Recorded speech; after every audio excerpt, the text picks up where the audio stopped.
O kurde bela, czekaj.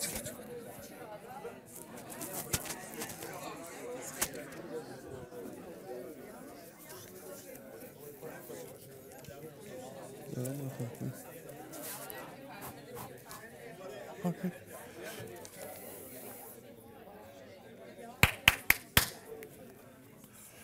Please take your seats.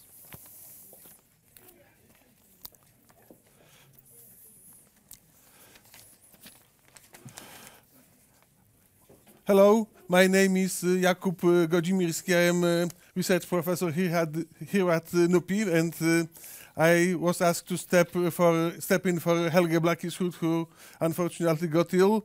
So I will guide you through this event, and I'm very glad to see so many of you. And I would like to start with expressing NUPI's apologies for all inconveniences you meet when leaving the lift. We are in the process of deep institutional refurbishment, as you may see, and this is the main reason. But the result, which we are going to see in some weeks' time from now, is going to be that you are going to have that NUPI is going to have much better facilities, and this is also something that you are going to profit from in months and years to come. I would like to express my deep gratitude to all of you, because weather is not very welcoming today, and seeing the full house at NUPI at 9 o'clock on a rainy October day is always an expression of interest, and the fact that we managed to attract your attention, which is also very good for us. And I think that there are at least two good reasons why you are here. The first one is the topic. Russia is always something that gets a lot of attention in Norway, especially during those days where we see huge NATO military exercises taking place. So it's important for us to understand what is happening in Russia. And here comes the other reason. We will have the opportunity to listen to the presentation given by Lev Gudkov. Lev Gudkov is one of the leading, if not the leading, independent sociologist in Russia, who is going to give a presentation on the whole scope of issues that we need to understand if we want to understand developments in Russia and how Russia relates to the outside world. Lev Gudkov has been in the field of surveying Russians for more than 20 years. When he joined VTIOM, that was at the time the leading sociological institute in Russia in 1988, he joined a group of people led at the time by the well-renowned Russian sociologist Tatiana Zaslavskaya, and by Yuri Levada, who is the father of the Soviet and then Russian sociological studies. He joined VTIOM in 1988, and in 2003, when VTIOM was somehow taken by the Russian government, both Gudkov, Levada, and the group of sociologists that used to work at VTIOM decided to establish an independent sociological institute called, ever since, Levada Centre. This happened in 2002, and in 2006, when Yuri Levada, the founder of Levada Centre, passed away, Lev Gudkov has taken over as the director of the Levada Centre. And the Levada Centre is today the most important independent institute conducting sociological surveys and public opinion polls in Russia. And Lev Gudkov is going today to present the state of the art of the knowledge on the state of the public opinion in Russia. The center covers the whole spectrum of topics that could be of interest to anyone who is interested in learning more about developments in Russia, starting with the rankings of political leaders to the situation of ordinary Russians. As I understand, today Lev Gudkov is going to focus especially on Russia's relationship with the West, but presented in a broader context of the state of the public opinion in Russia in October 2018. I know that he has just updated his presentation to be able to present the newest survey data from Levada. So we will get an opportunity to see Russia as it is, at least through the lens of public opinion by the end of October 2018. We are going to go as follows.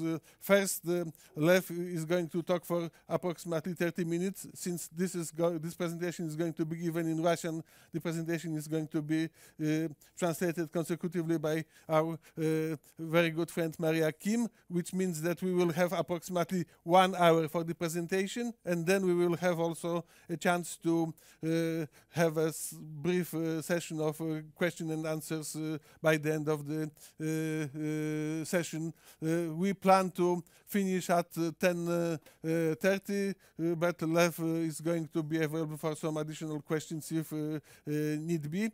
And I would like also to encourage all of you either to switch off your phones or at least to silence them, so we are not going to be interrupted during his presentation. So the floor is yours, Lev. Thank you. Добрый день. Мне очень приятно выступать у вас и представить результаты нашей исследовательской работы. Good morning. It's a pleasure for me to be standing here in front of you and present the recent results of our work. On the last piece of information, this session, as most of the sessions at NUPI, are streamed and are going to be available at NUPI's YouTube channel. Thank you. Я хочу представить вам результаты. Это опросы, регулярные опросы, как правило, ежемесячные, если это не специальные исследования, ежемесячные опросы, проходящие по общенациональной репрезентативной выборке России. Well, and the results I'm going to present to you today are our regular results. We conduct monthly polls, usually nationwide, and sometimes we have also specific themes as well. Особое внимание я хотел бы уделить нынешней конфронтации России с Западом, как она отражается в общественном мнении. Но для начала я хотел бы показать всю картину, потому что последние события последних лет, их нельзя понять без предварительной картины. So I will focus on confrontation with the West in the Russian public opinion, but first of all I would like to give you an overview, a general picture of what's happening in Russia. Это вот что-то вроде кардиограммы или длительной метеорологической сводки таких постоянных настроений российского населения. So this looks like a cardiogram or a long-term weather report in the Russian climate. Вы видите очень тяжелый трансформационный период реформ, когда больше половины людей оказались в состоянии депрессии, дезориентации. Доходы населения в целом упали более чем в 2 раза. И это вызвало дискредитацию правительства демократов, правительства реформаторов и вызвало ожидание авторитарного лидера, который бы мог навести в стране порядок. So first you see a trend of deep depression and desorientation of the population. Over 50% of the Russian population at that time were depressed. They have lost approximately half of their income. and that led to discreditation of the Democrats. Поэтому приход Путина, совершенно неизвестного до того политика, который пообещал навести порядок и обозначил себя как решительного и авторитарного лидера, был встречен с большим удовлетворением. And that's why when Putin came to the power, and at that time he was a known politician, and but he promised to put the country in order, and showed himself as a resolute and authoritarian leader. He was met with big satisfaction. К этому времени закончились, собственно, рыночные реформы.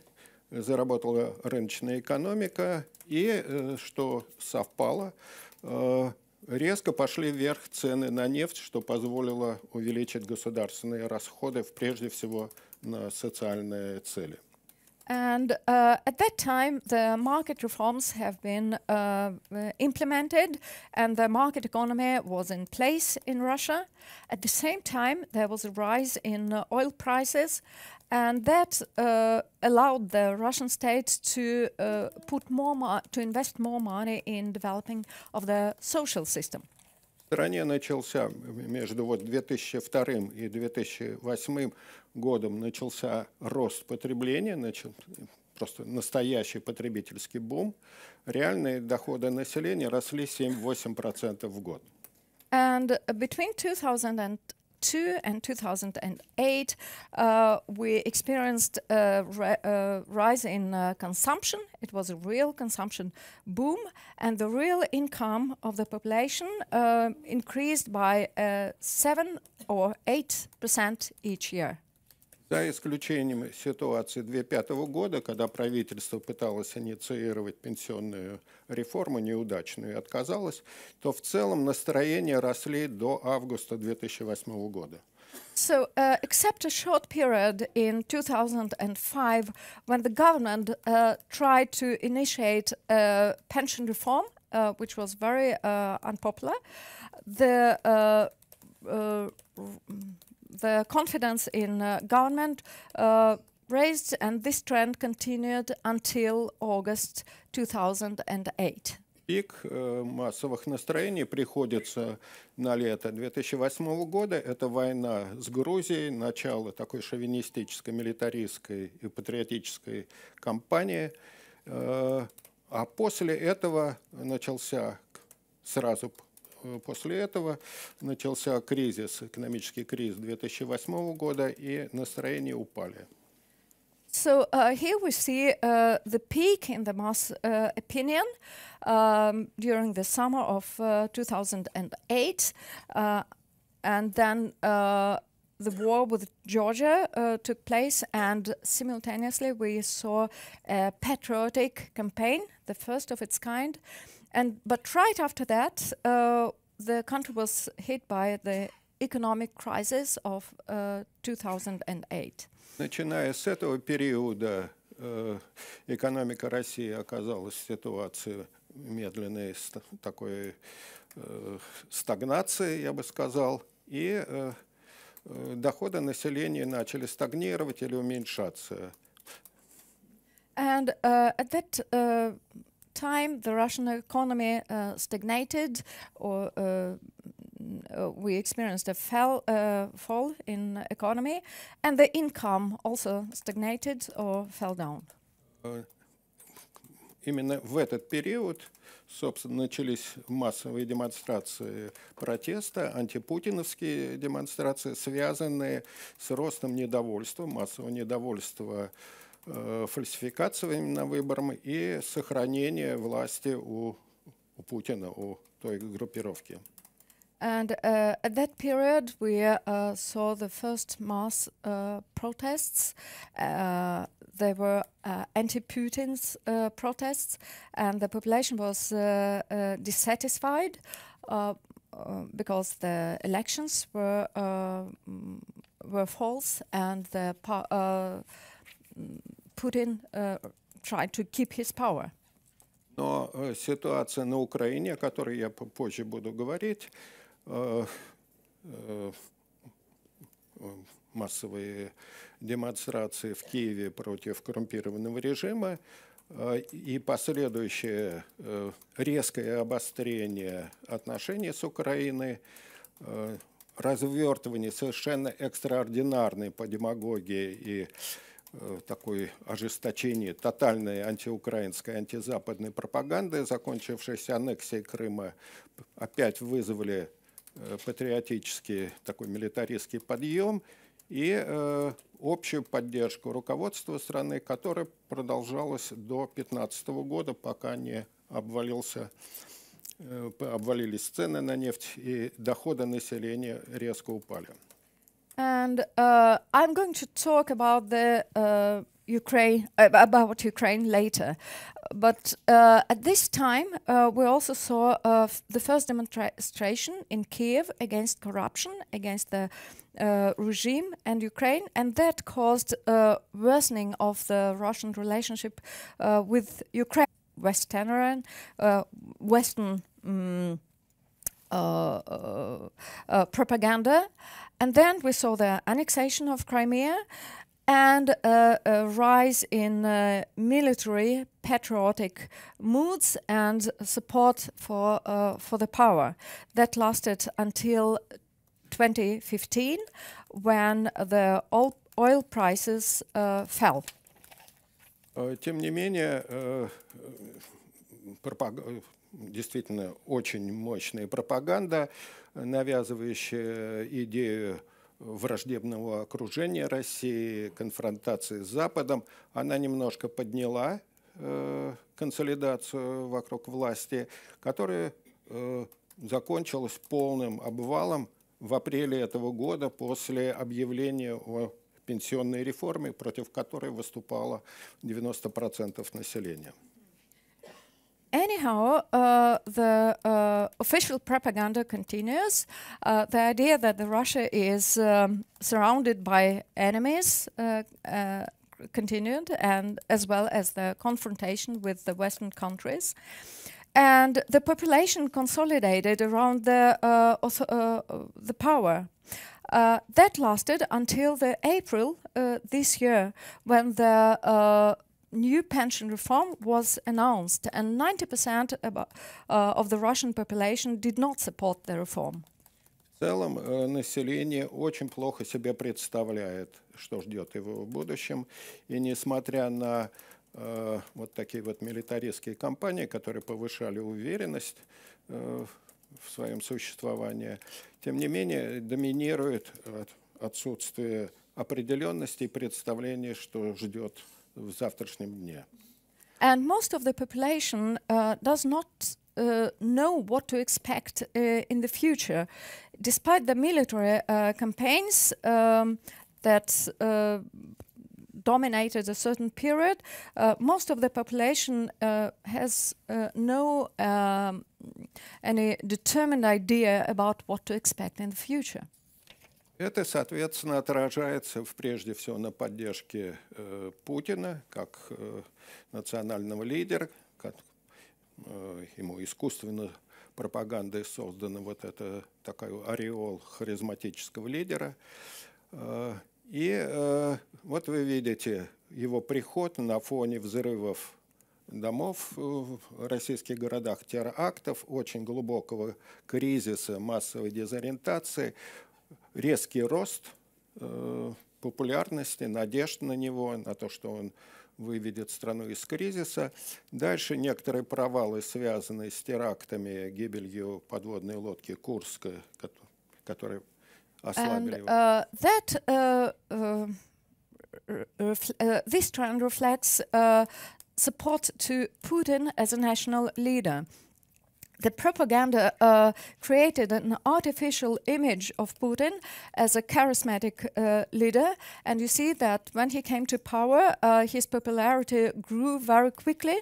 What happened at that time was explosions of dwelling blocks in Moscow, and it was a deep crisis in the population. The population was disoriented, and he became very popular, and people put their hopes on Putin.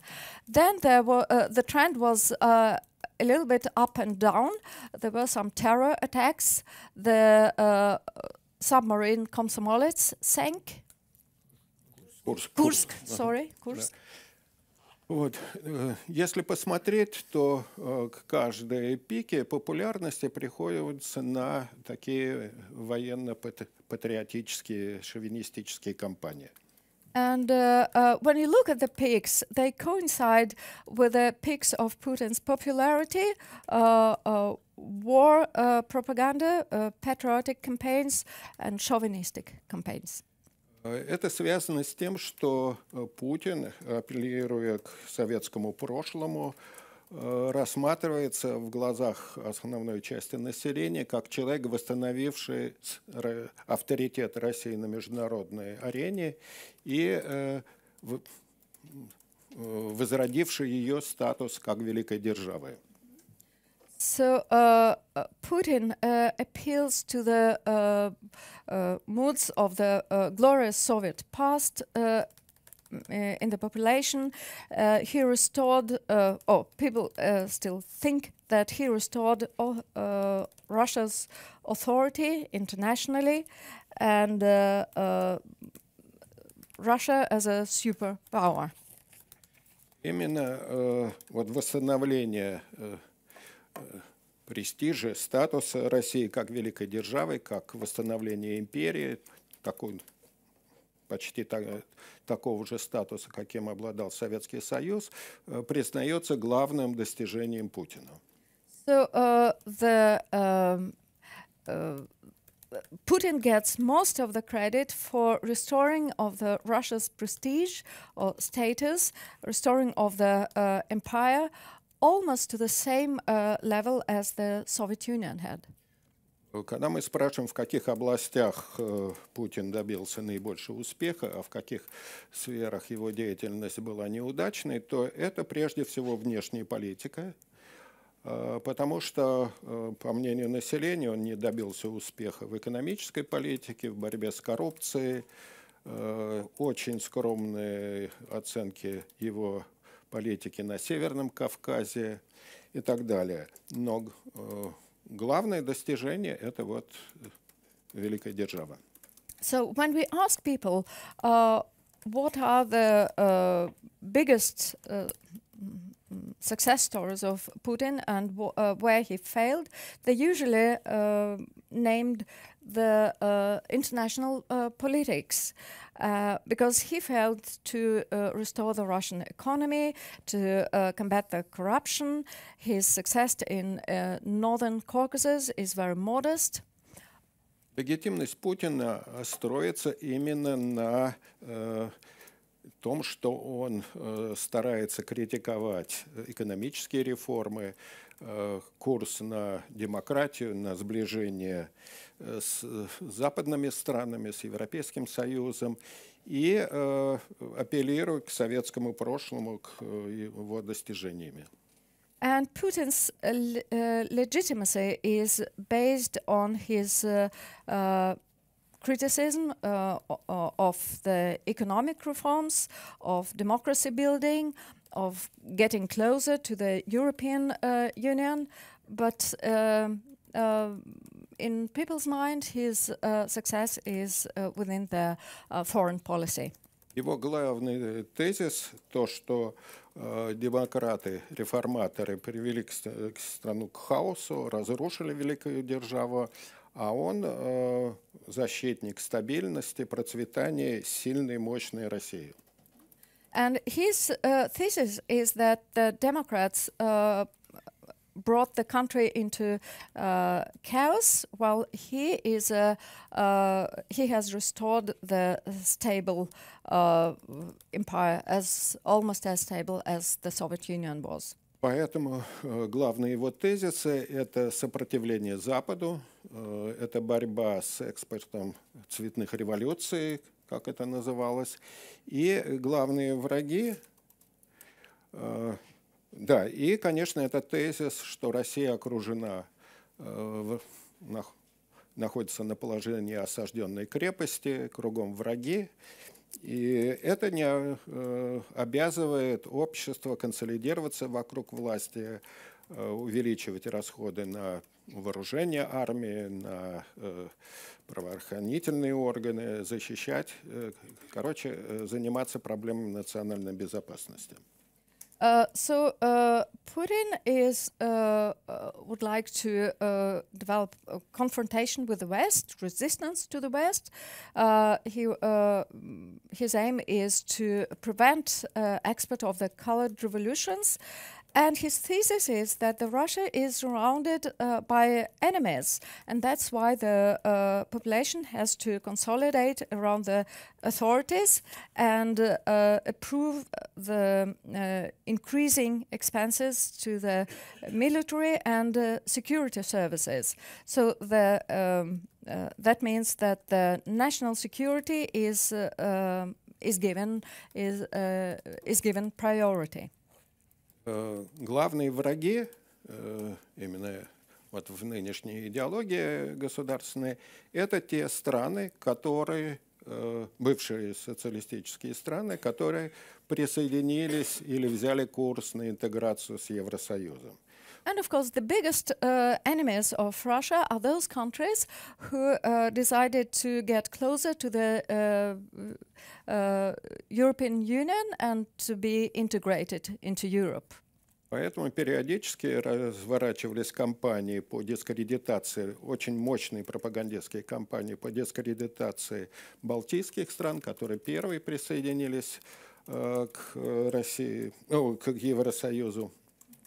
So from time to time, we experienced very strong propaganda campaigns to discredit the countries who decided to join the EU, first of all, the Baltic countries. Подчеркну, что это искусственные кампании. Пропаганда в населении никакого особого такого негативного отношения к этим странам нет. Кончается кампания, и враждебность, она резко падает, как вы видите, вот здесь по отношению к Грузии. But I have to stress that these propaganda campaigns were artificial. In the population, we didn't see any negative attitudes towards these countries. And after those propaganda campaigns were closed, the friendly attitude to those countries was restored, like, for example, towards Georgia. Главный враг в этой картине реальности – это Соединенные Штаты, которые пытаются, как после поражения Советского Союза в холодной войне, разрушить и Россию, унизить ее, ослабить, отрывая как бы определенные страны, соседние и дружественные страны с Россией от ее влияния. And the main enemy here is the United States, which has been trying to destroy or weaken Russia after the end of the Cold War. And the United States also tried to get the neighboring countries away from the Russian influence. Вот поэтому, если посмотреть, то мы имеем дело с несколькими такими волнами или циклами антизападной пропаганды. Это легко показать на отношении к Соединенным Штатам. So we can see several cycles of this propaganda. And it's very easy to follow these trends when we look at the Russian attitude towards the US. Образ Соединенных Штатов в массовом сознании, он принципиально двойственен. Because the image of the US in the Russian society is dual. С одной стороны, это воплощение, такое некоторое идеализированное представление о всех ценностях и достоинствах западных стран. And first, it's an idealistic image of all the Western values. Высокий уровень жизни, технологическая развитость, права человека, гражданские свободы и так далее. Which includes both the high life standard, all technical progress, human rights and freedoms. Поэтому в целом отношения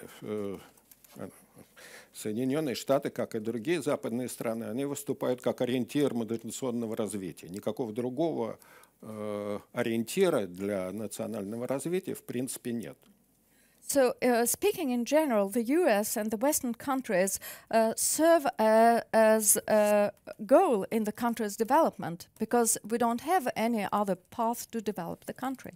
С другой стороны, сохраняется с советских времен, с времен Холодной войны, представление о Соединенных Штатах как военном противнике, как носителе чужих ценностей и культуры, и источники опасности для России.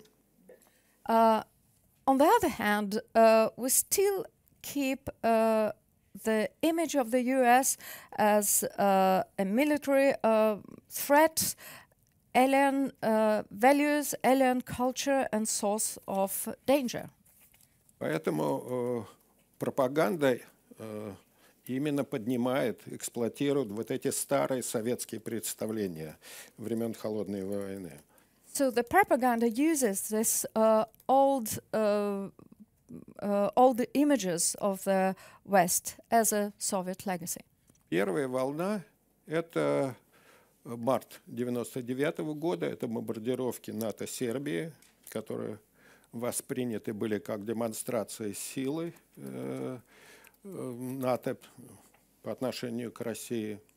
So the first wave happened in March 1999 after the NATO's bombing of Serbia as a demonstration of power.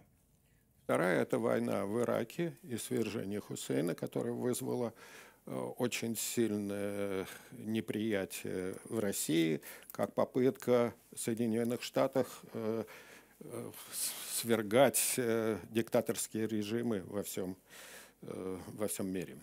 The second wave happened during the war in Iraq and overthrow of Saddam Hussein. The Russia's reaction was very negative. This was looked at as an attempt to get rid of authoritarian regimes. Третье – это война с Грузией, которая, опять-таки, пропагандистская, как кремлевские технологи и пропагандисты интерпретировали как попытку Соединенных Штатов вытеснить Россию из традиционных зон влияния. В этом смысле это была война, не конфликт не с режимом Саакашвили, а именно России с Соединенными Штатами. And the third wave was the war with Georgia, and propaganda used this war to declare that the US tried to press Russia out of its traditional zone of influence. So this war was looked upon not as a war against Saakashvili, but as a war between Russia and the US. И, наконец, самая последняя волна, связанная с событиями в Киеве, Майданом, аннексией Крыма, которая самая сильная по интенсивности, демагогии и продолжительности. And the last wave, which has been the strongest and the longest one, was connected with the events in Kiev, in Maidan, and the annexation of Crimea. Как вы видите, все эти три первых кампании, они были очень короткие, буквально. Телевизор выключали, и эффект пропадался. Но четвертая вот эта волна, она самая длительная, самая... она невероятна по демагогии, по интенсивности такой. And the first three campaigns were very short. As soon as people used to switch off their television sets, it had no effect. But the fourth one is the longest one, and the propaganda is the most intensive. По отношению к Евросоюзу мы фиксируем гораздо более спокойные реакции, но в принципе траектория та же самая. Это война с Грузией, вспышки, и аннексия Крыма, негативные реакции западных стран. When it comes to the attitudes towards the EU, the trend is much calmer, but we still see the same waves. Especially, they were especially high in the connection of the war with Georgia and the annexation of the Crimea and the negative reaction of the West countries. В принципе, надо просто учитывать, что сегодня Кремль полностью контролирует все информационное пространство. And we have to consider that Kremlin controls all the media contacts in Russia nowadays. Из 22 действующих федеральных телевизионных каналов 20 интегрированы в 3 таких медиахолдинга, которые полностью контролируются администрацией президента. 20 of 22 federal TV channels are integrated into 3 big media holdings, which are controlled by the state. На долю независимых СМИ, их очень мало, остается примерно 6-7% аудитории. So the share of independent media is only between 6 or 7% of the auditorium.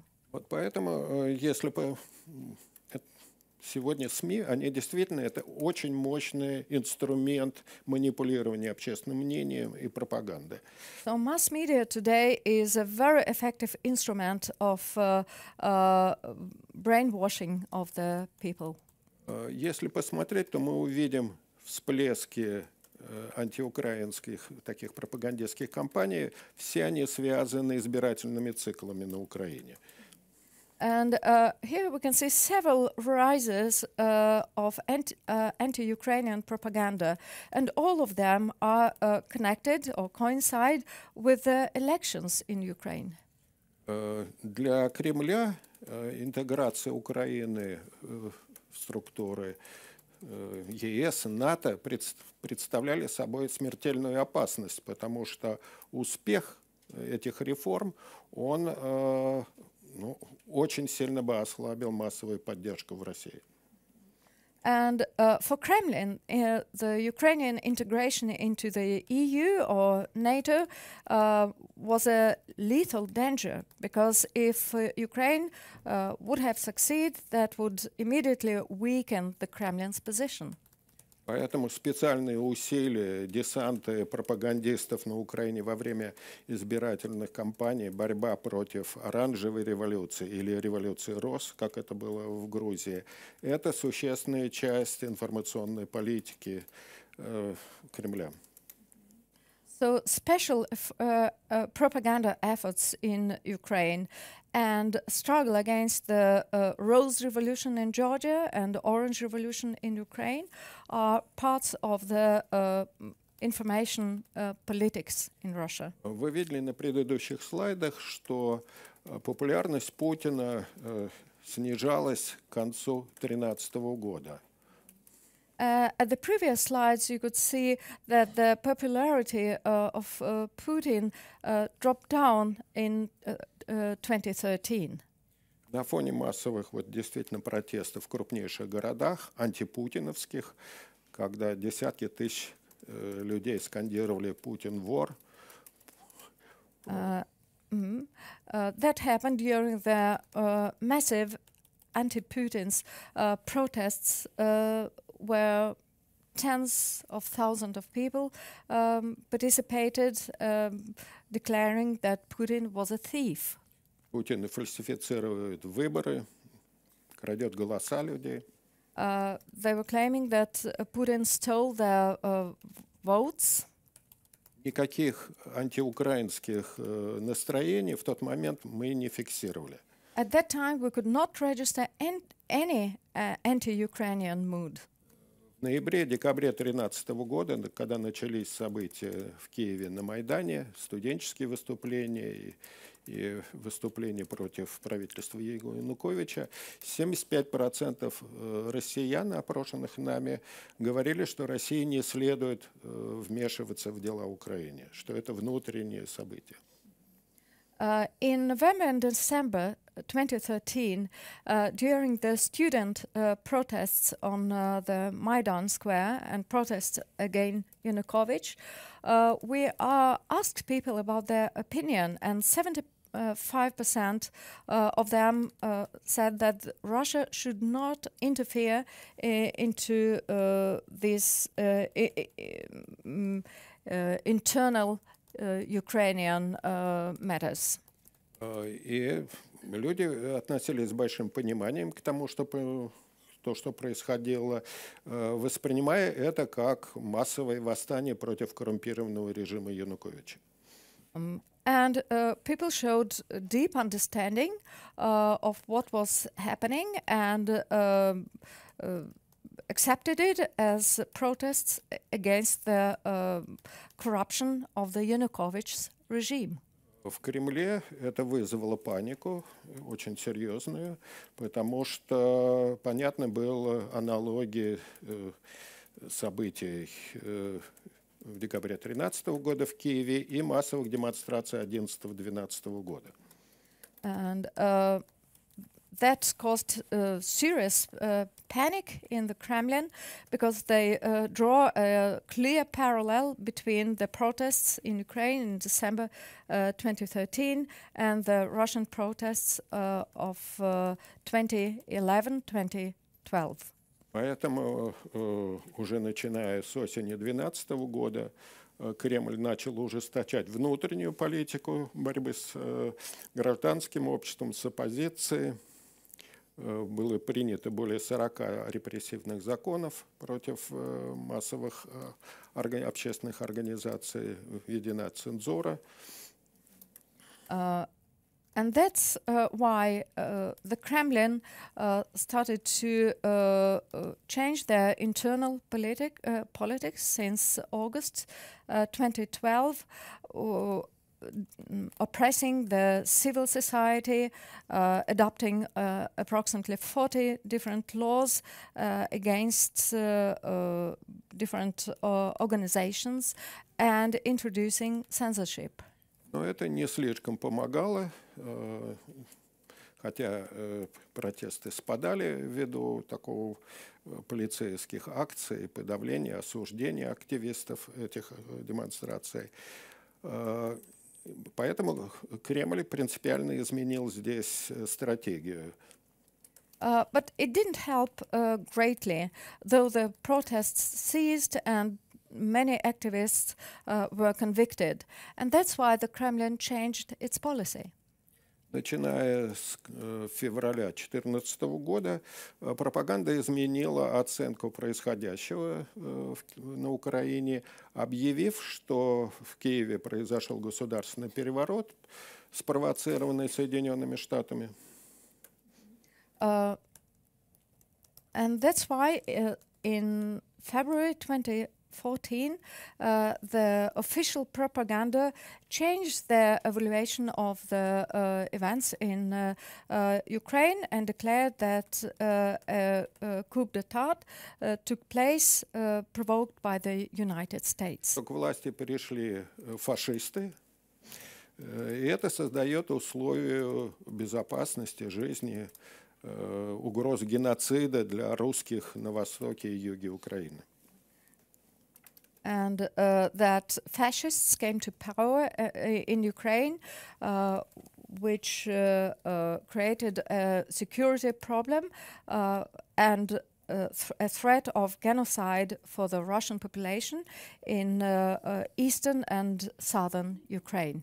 Поэтому Путин, аннексируя Крым и начиная такую гибридную войну в Донбассе, хотя и нарушает международные законы, международного права, но поступает с точки зрения основной части населения морально, потому что защищает своих от фашистов.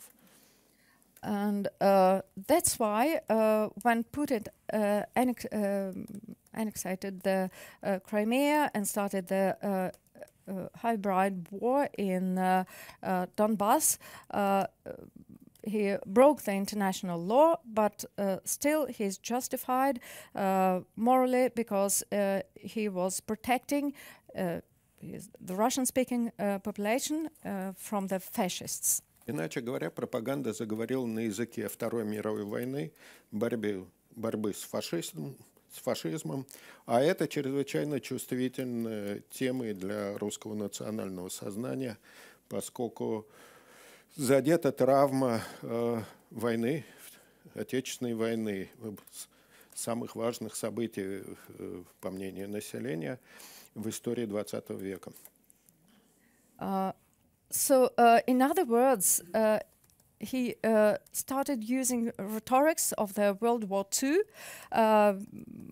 mentioning fascism, and this is a very sensitive topic for the Russian national mentality, because now the trauma of the patriotic war was recovered, and the population regards this as the most important events in the Russia's history in the 20th century. Именно этим объясняется взрыв такой патриотических чувств в российском населении.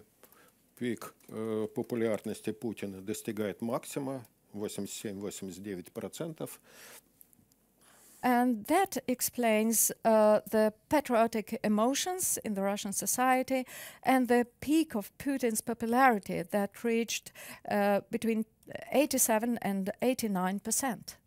Но это, конечно, состояние такой националистической эйфории, возбуждения не могло держаться очень долго. Нельзя страну держать 4 года в состоянии такой мобилизации.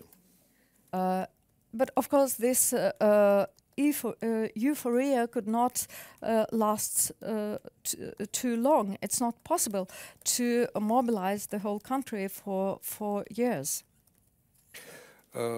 Резкое падение рейтинга Путина связано с тем, что в апреле, как я уже говорил, была объявлена пенсионная реформа, которая вызвала крайнее недовольство людей.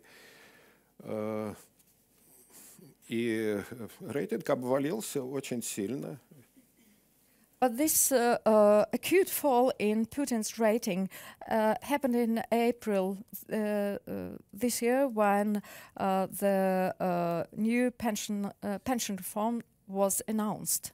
К этому времени накопилось довольно большой такой негативный потенциал недовольства в связи с контрсанкциями, даже не с теми санкциями, которые введены Западом, а ответными санкциями, которые ударили по уровню жизни населения, стагнацией в экономике, связанной с очень высоким уровнем государственных расходов на перевооружение армии, на полицию, на разного рода помпезные проекты, которые финансируются государством. И люди понимали, что у государства не хватает денег, и оно лезет в карман населению. By that time, a huge negative potential was accumulated among the population, caused not so much by the Western sanctions against Russia, but rather by counter-sanctions that lowered the life standard in Russia, stagnated the economy. At the same time, expenses on the military and police were increased. Huge state projects were announced, and the population realized that the state does not have that money and tries to get into their pockets. В принципе, это понятно, потому что экономика перестала расти примерно к 2012 году. And that's completely understandable. The Russian economy stagnated actually by 2012. Когда цены на нефть держались еще выше $100 за баррель. At that time, the oil prices were still over $100 per barrel. И все экономисты более-менее реалистично и в один голос объясняли это влиянием именно государства на экономику, контролем государства над экономикой. And at that time, the economists were anonymous and explained this by the control of the state, that the state controlled the economy. Если вот в этот период, в последние месяцы ельциновского правления, государство контролировало примерно 26-27% всех активов, то начиная с 2010 года уровень этого составляет свыше 70%. While during the last months of Yeltsin's rule, the state owned between 26 and 27% of all the assets in the country, this number increased up to 70% by 2010. Государственные компании, государственные корпорации создают крайне непрозрачный климат, условия для массовой коррупции и прессинга, административного прессинга на малый и средний бизнес. So the state companies are quite opaque and create good conditions for corruption growth, and they also put much press on small and medium-sized business. Тем более, что за время вот крымской кампании, крымской эйфории, или, как у нас говорят, Крым наш, кампания, в одно слово, доходы населения, реальные доходы населения за этот вот период, они снизились примерно на 11-13%. Moreover, during the Crimean euphoria, or as we say in Russia, the slogan is "The Crimea is ours," written in one single word. The real income of the population decreased with between 11 and 13%. Это болезненно, но не катастрофично для режима. This is painful for the regime, but it's not a catastrophe. Потому что люди прекрасно понимают, что нынешняя ситуация, она не дает возможности представлять интересы населения, участвовать в политике или в общественной деятельности. И это ведет к апатии абсолютного большинства населения. And people understand that the current situation prevents them from getting involved into politics, to be politically active, and this causes apathic mood in the society. Все раздражение и недовольство переносится с Путина на ниже лежащие уровни власти. Оно выливается на Медведева, как вы видите. Здесь только Крым поднял, но не удержал его популярность. And the accumulated irritation is directed not towards Putin, but towards the bureaucrats that have a lower level, like, for example, Medvedev. his popularity grew a little bit during the annexation of Crimea, but it was not there for any longer time. На правительство в целом, And the same concerns the governments. которое оценивается крайне негативно. The attitude towards the government is very low. Sorry? What happened? Ну, я продолжаю. И But I will continue anyway. на парламент, короче, на весь политический класс. And the same concerns the Russian parliament and actually the whole political elite class. Работают старые схемы «добрый царь» и «плохие бояре». So the old scheme is still working, consisting of a kind Tsar and evil boyars. И лишь в последние вот месяцы, действительно, начиная с августа, с июля-августа, под влиянием вот общего раздражения от этой пенсионной реформы, рейтинг и популярность Путина начинают размываться и падать. And it's only in the recent months, after the July or August this year, we can see that Putin's rating fell. Но это никак, еще раз говорю, не сопровождается каким-то собственным участием в политике, в представлениях о том, что ситуацию можно изменить, поскольку действительно люди вполне реалистично видят, что выборы полностью находятся под контролем, они манипулируемы, что активисты и оппозиция подвергаются преследованиям, и сделать ничего нельзя. And but this trend doesn't mean that the people are ready to get involved into politics or believe that anything can be changed. They are realistic. They see that the elections are managed and that the opposition leaders are repressed. Говорят, большинство наших опрошенных, жить трудно, но можно терпеть.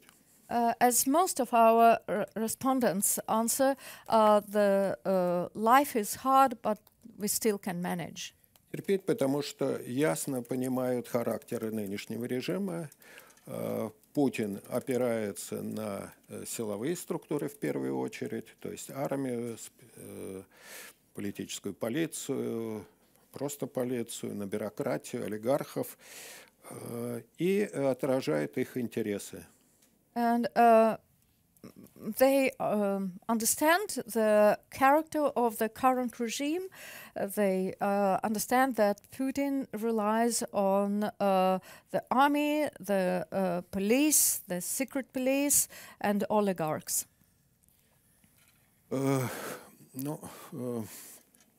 Время подходит к концу, поэтому я закругляюсь. Что можно сказать? В условиях этого вот авторитарного режима каких-то серьезных массовых выступлений не будет, по моему такому представлению. Well, the time is running, so now I would like to draw some conclusions.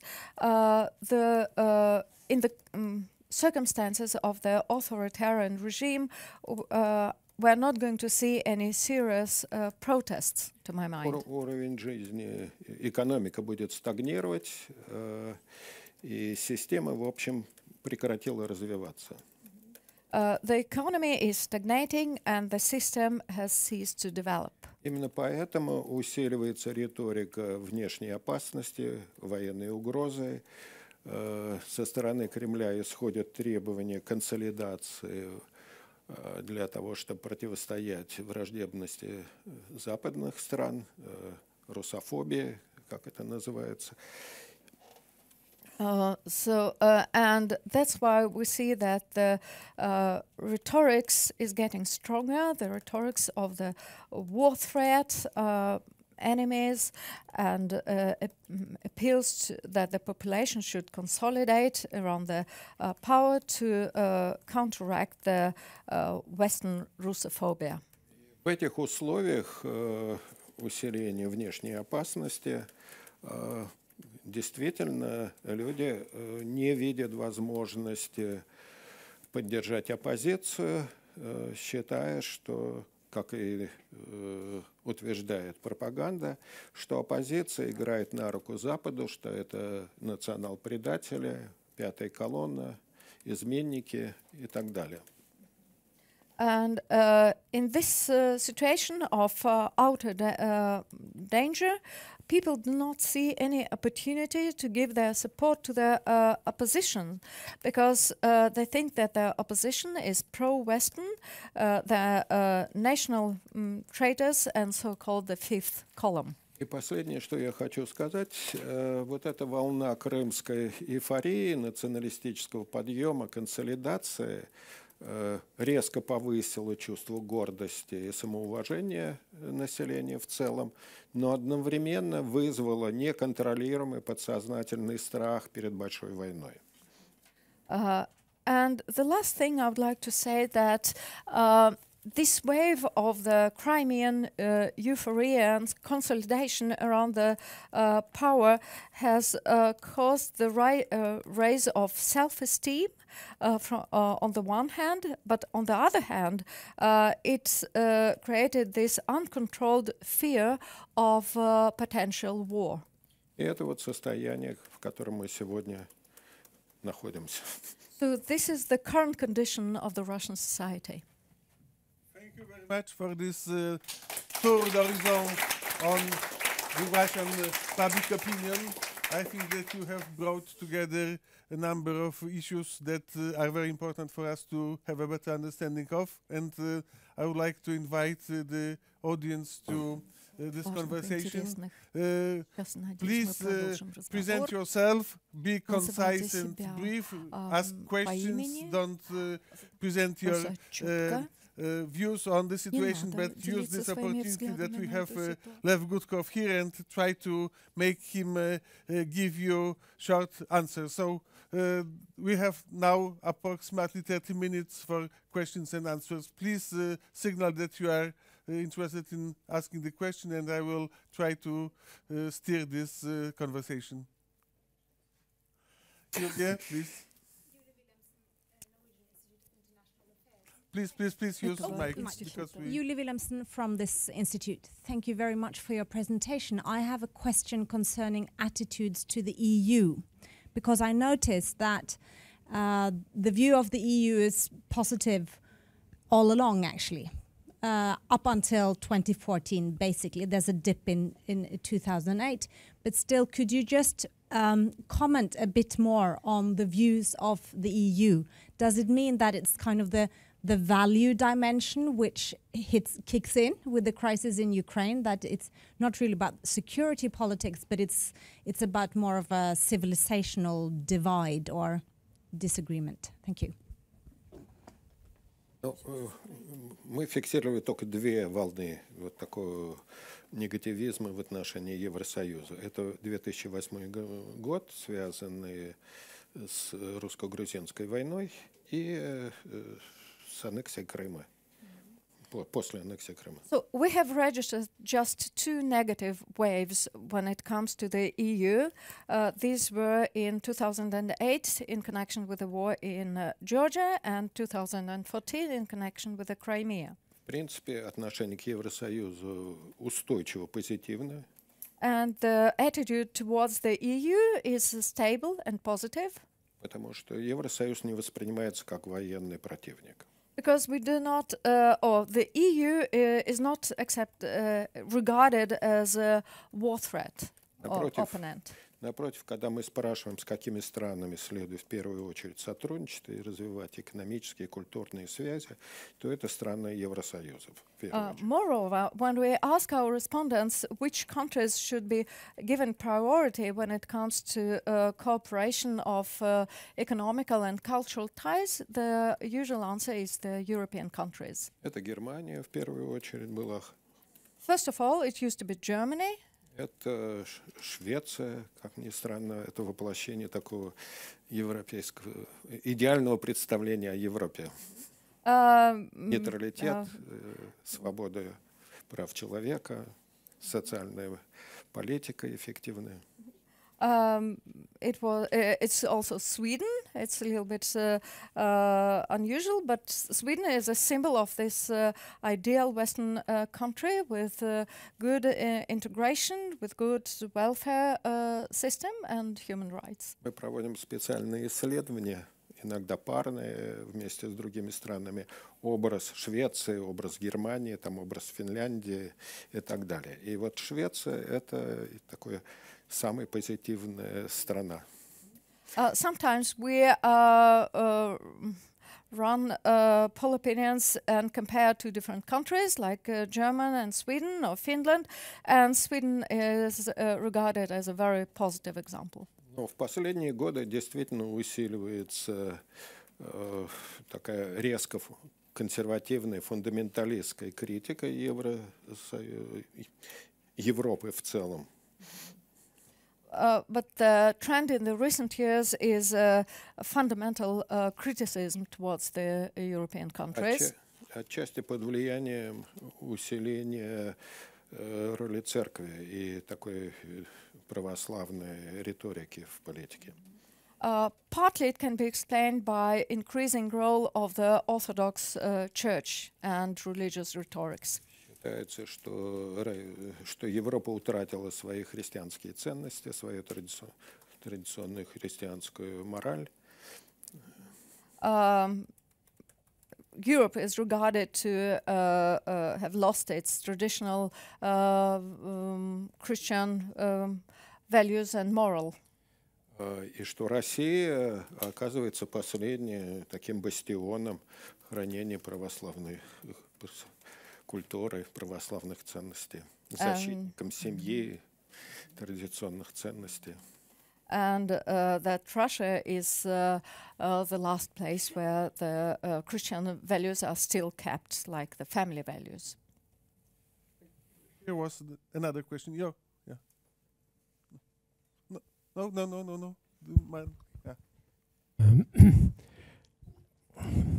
Меня зовут Коре Хёге, я бывший норвежский дипломат. Большое спасибо за очень интересную презентацию. It's not often that we get the presentation on Russia's internal life to that extent based on the real facts. My question has to do with the work of the Levada Centre itself.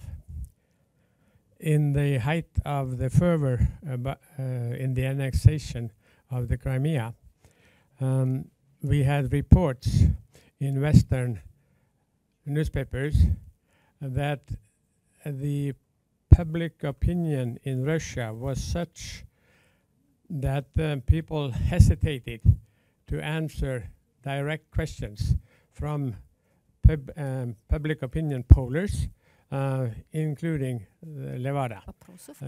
Have you found that sometimes you have difficulties, particularly after 2014, in collecting free samples of opinion from Russian citizens? Thank you. Это широко такое распространенное мнение, что в условиях авторитарного режима и усиливающихся репрессий люди боятся отвечать. It's a widely accepted opinion that in authoritarian regimes, respondents are afraid to answer freely. Носителем этих мнений прежде всего либеральная оппозиция, которая потеряла всякое влияние. And the bearers of this opinion is the liberal opposition that has lost its influence. Вся эта критика мгновенно исчезла и прекратилась после того, как рейтинг Путина в апреле этого года упал. And we don't hear these critics anymore after the popularity of Putin fell down. Оппозиция не хотела принимать во внимание вот эти механизмы консолидации, авторитарной консолидации. The opposition did not want to consider this consolidation trend. Мы специально проводим целую такую серию исследований, экспериментов на анализ тех, кто отказывается от ответов. But we run a whole series of experiments on those who refuse to answer. Заявляют, что люди боятся, отказываются те, кто ожидает неприятностей от таких ответов. А это, как правило, люди, симпатизирующие демократам. So it's expected that those who refuse to answer are those who can expect some problems because of their answers. That is, those who give their sympathies to the Democrats. Люди не стесняются и не боятся говорить, что Путин замешан в коррупции, что государство тотально коррумпировано и так далее. No, people are not shy or afraid to claim that Putin is involved into corruption and that the state is corrupt. В этом смысле, как я говорю, мне совершенно все равно.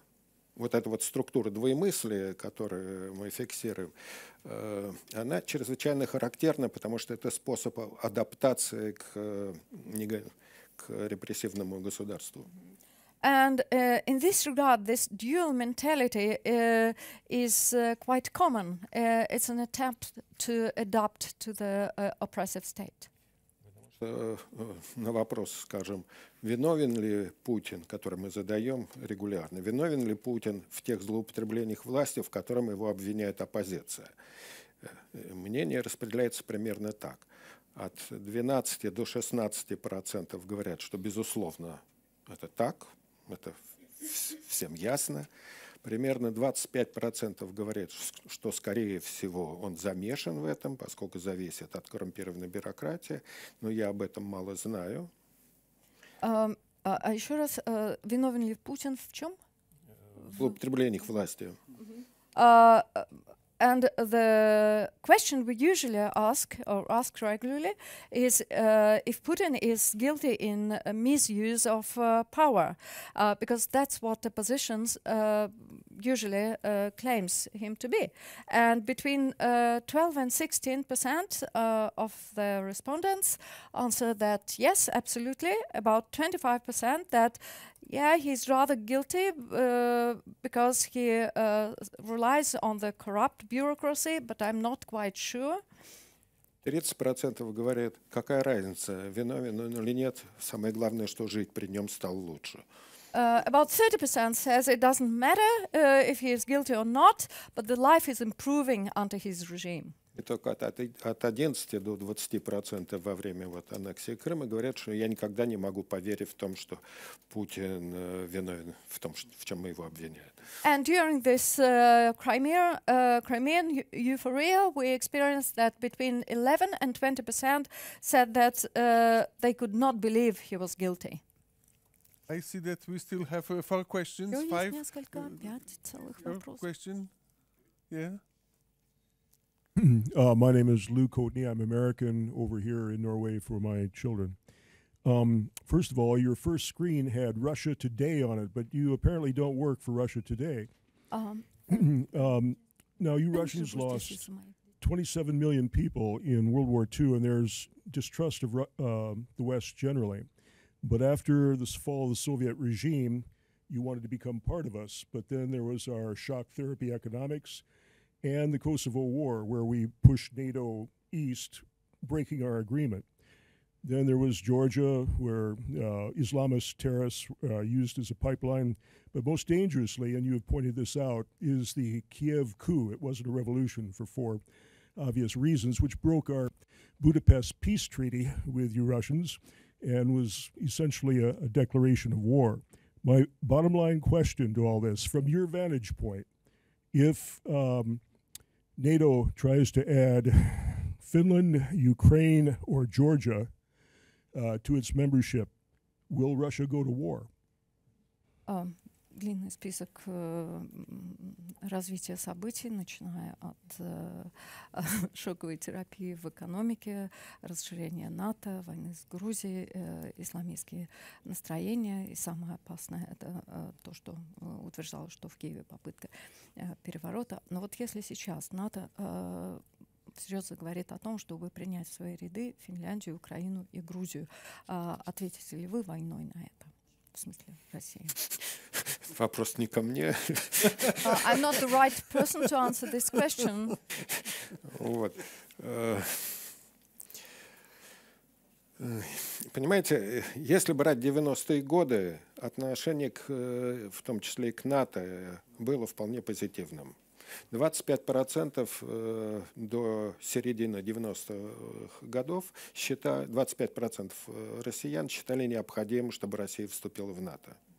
Well, when it comes to the 90s, the general attitude towards the NATO was quite positive. 25% of the Russian population used to believe that it was necessary for Russia to seek membership into the NATO, and they believed so until the middle of the 90s. Еще около 40% считало, что необходимы партнерские отношения, без вступления, но Another 40% thought that Russia would need a partnership with NATO, not a full membership, but a partnership.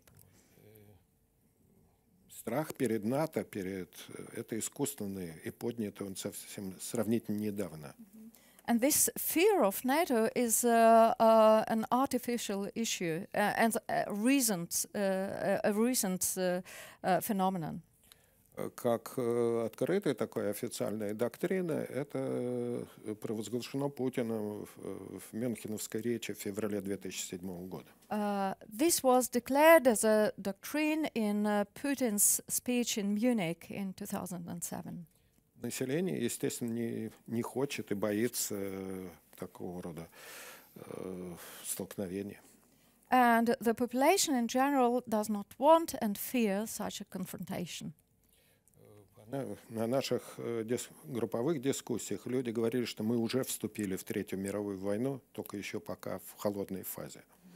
And during our group discussions, people said that the Third World War is already going on, but still in its cold phase.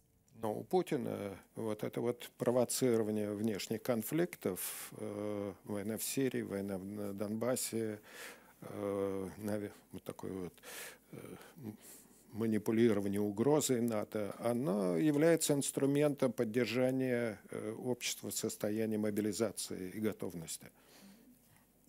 So Putin is provoking, and this threat he's manipulating with this idea of a threat from NATO by conducting the wars in Syria, in Donbass. It's also a part of his policy of consolidation of the population around the power. Я считаю, что это очень опасная политика. And I think this policy is really dangerous. Потому что если вы занимаетесь перевооружением, вкладываете огромные средства в армию, то это когда-нибудь должно выстрелить. Because if you invest in upgrading your military, it's going to shoot sometime. Может быть случайный конфликт, столкновение двух судов, двух самолетов, из которого потом быстро развивается какая-то эскалация конфликта. And this conflict could be quite accidental. It can be a collision between two ships or two aircrafts, but that can cause to something, lead to something bigger. Мне кажется, что Путин самоубийца и готов начать большую войну, но я в данном случае дважды был плохим пророком. Мне казалась абсурдная война с Грузией и тем более с Украиной. I don't think that Putin would like to commit his own suicide, but I proved to be a poor prophet. I had two prophecies twice, and they proved to be wrong. I could never believe that Russia would enter war first with Georgia and then with Ukraine. Ambassador Nushletten, please. Россия, Нуршлет. Подождите минутку.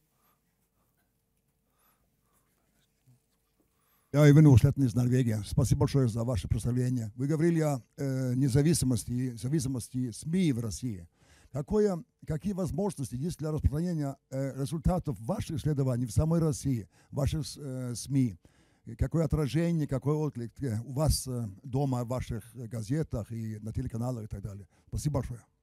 Ну, наши данные действительно используются довольно широко. Well, our data are used quite widely. Может быть, только на Первом канале их не бывает. А так они действительно расходятся довольно широко. Probably the only place where you could not get hear about our data is the first TV channel, Первый канал. В этом смысле проблема не в этом, а проблема в таком серьезном давлении на нас. That's not the problem. The problem is the pressure that is put on us. Есть интернет, есть практически каждая наша публикация, она расходится довольно широко. We use internet, and generally speaking, each of our publications is spread quite widely. Давление оказывается на наших партнеров, с которыми мы работаем, с тем, чтобы они прекратили сотрудничество с нами. But our partners experience pressure. They are forced to disconnect with us.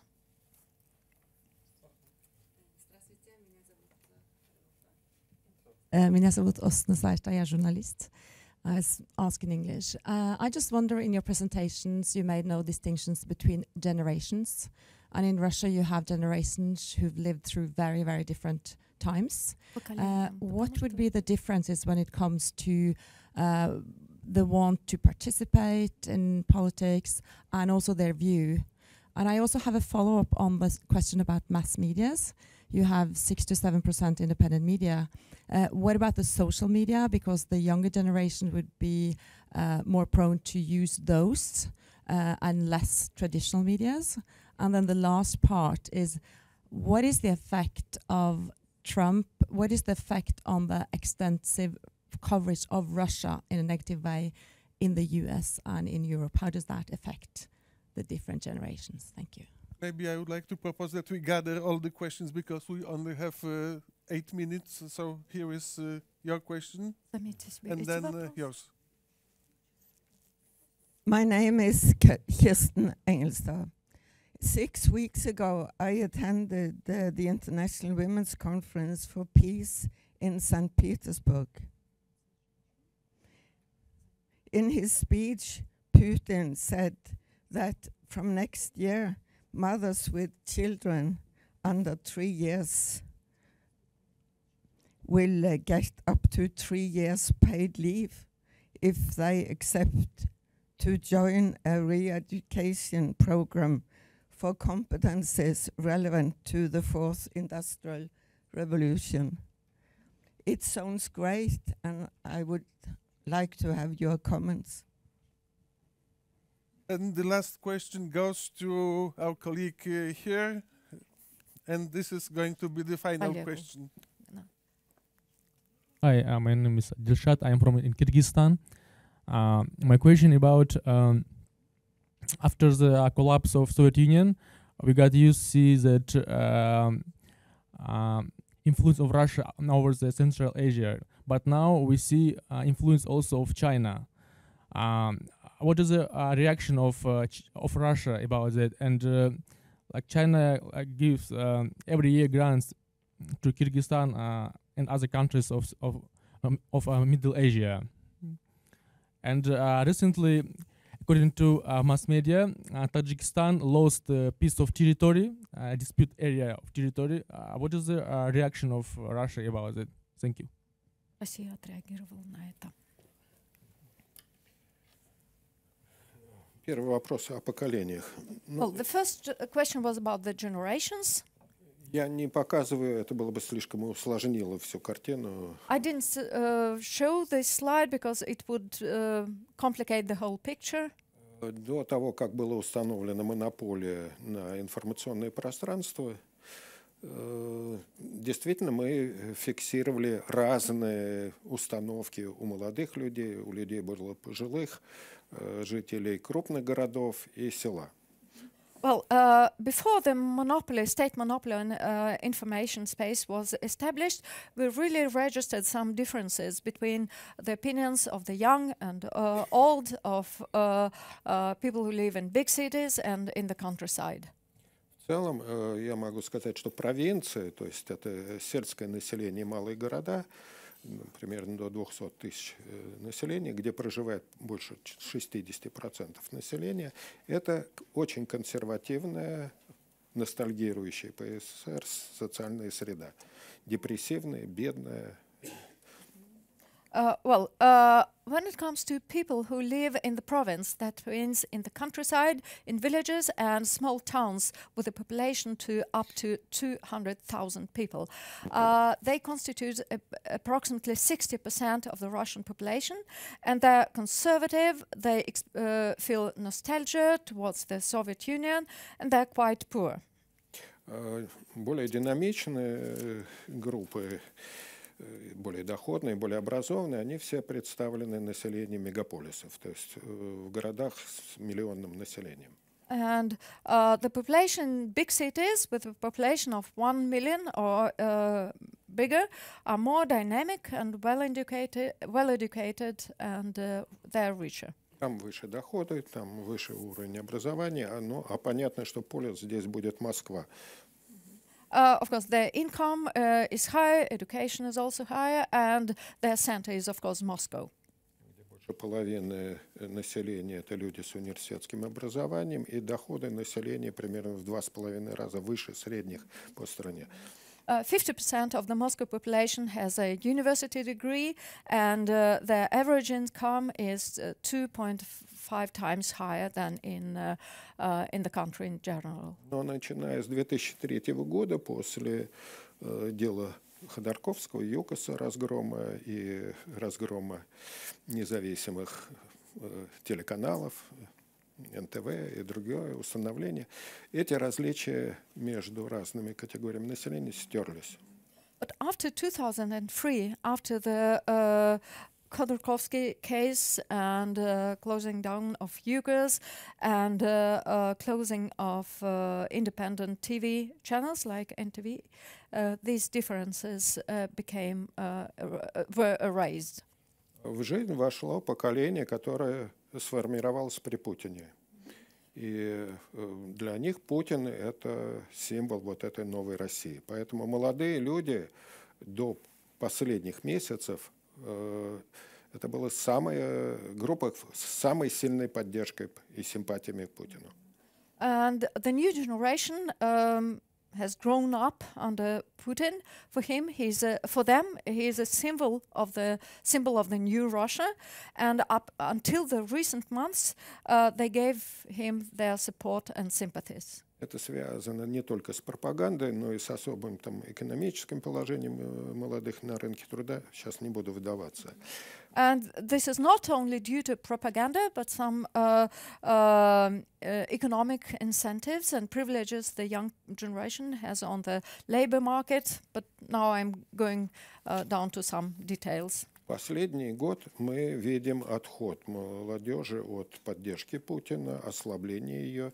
И я это объясняю с нарастанием сопротивления против такого массированного навязывания идеологии государственного фундаментализма или патриотизма, который идет через школы, через университеты и прочее.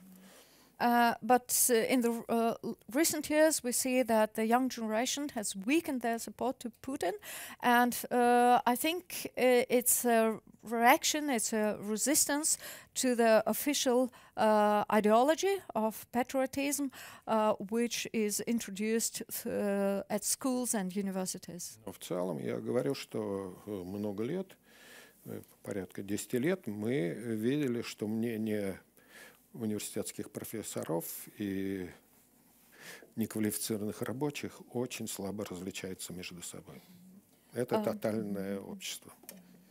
But speaking in general, we really believed for some 10 years that the opinions of university professors and ordinary workers coincided.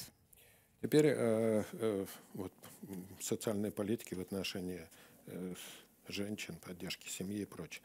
Были приняты действительно программы, 4 программы, в том числе и поддержка семьи, и малодетных.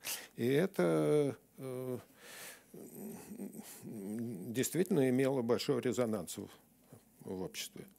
Now speaking about the social policy and support to the families and families with many children, 4 federal programs are running and they to support the families, and they're quite popular. Достаточно сказать, что женщины примерно почти в 1,5 раза сильнее поддерживают Путина, чем мужчины. And it will be sufficient to say that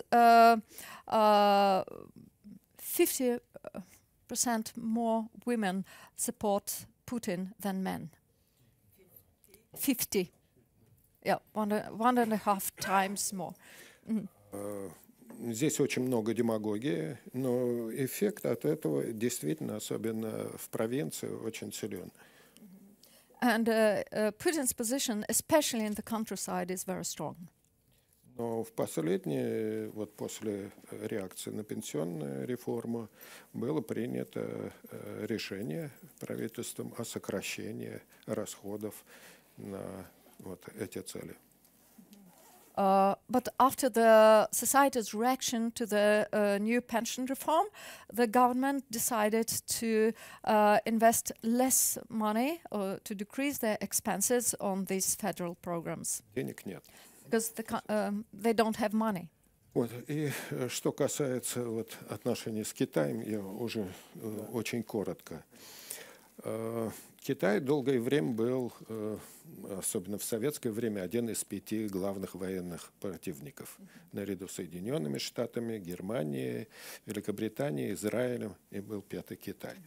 When it comes to the Russian relationship with China, during the Soviet Union, China was one of the biggest enemy of the country, together with the US, Germany, the UK, and Israel.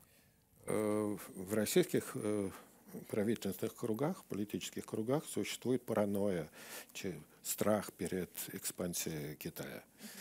And among the political class in Russia, there is paranoia when it comes to China. Только после обострения ситуации и резкой конфронтации с Западом был провозглашен курс на многоцентричность мира, на партнерство с Китаем и так далее. And but after the confrontation with the Western countries, Russia declared the partnership with China. Китай в общественном мнении сразу поднялся на 2-ю ступеньку среди дружественных стран после Белоруссии. And China took the 2nd place among the most friendly countries towards Russia. The 1st place is held by Belarus. Реальность гораздо более жесткая. But the reality is much harsher. Какое там особое партнерство не наблюдается, несмотря на всю пропаганду и рекламу этого дела. Despite all propaganda, we don't see any real partnership.